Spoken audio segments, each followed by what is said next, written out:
Good morning, good afternoon, good evening, depending on where you are in the world. Today is July 3rd, and this is the third day of posting a video every day for the month of July. So this morning as I was reflecting, I thought, what word could I talk about today? So the word that came to mind for me was focus. And what I want to share with you is some information around focus. What I did was I did a search and I actually found an article. It was from May 2018 and it was in Inc. magazine. And there were many statistics in this article, and the ones that caught my attention are the following. 1, 70% of the workers on their jobs today are distracted on a regular basis. 74% of millennials and Gen Z report that they're distracted on a continual basis in their work.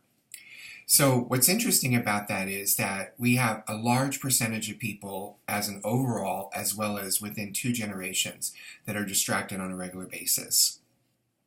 What's even more interesting about this for me is that 66% of the people who reported that they were distracted are unwilling to speak up. They're unwilling to speak up because they don't feel that their leaders will respond to it. They don't feel that the culture is supportive of being able to speak up and not experience retribution. And then lastly, there's a fear around speaking up because of their peers. Peer pressure is really strong in many organizations depending on their culture.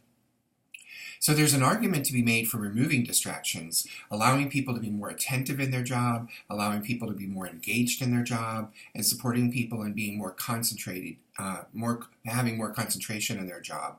Let's get people in a place where they can aim for the work that they're doing, aim for their successful outcomes. I call this discretionary performance. It's performance that people hold back for whatever reasons. They're not 100% productive. They don't produce 100% results on a daily basis. Now, 100% may be unrealistic. However, when you look at these numbers, distractions play a big role in keeping people from being highly productive. And for me, that's the role of the leader in the organization.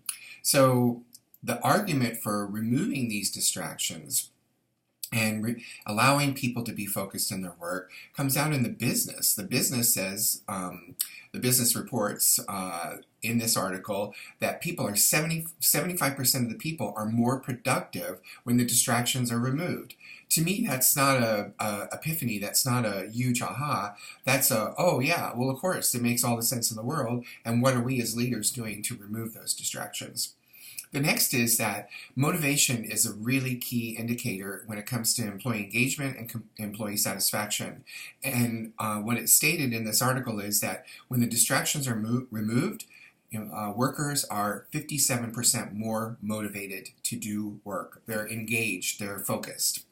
And last but not least, 49% report that when their distractions are removed, they are happy and more satisfied in their job, which means they're going to cut down on absenteeism, tardies, attrition, quality errors. People are distracted, not paying attention to the quality of the work that they do. So all this leads to let's be more focused in our work.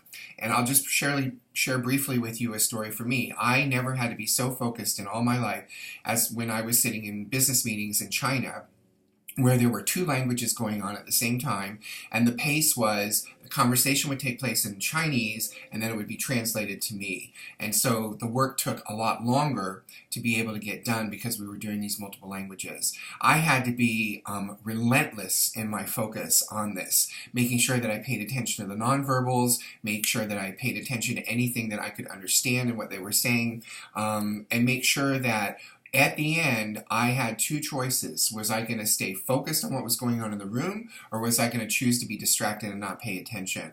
The thing that drove me to doing the right thing was my mission. So my mission was to be successful in those meetings, and I'm happy to report to you that most of the time I was.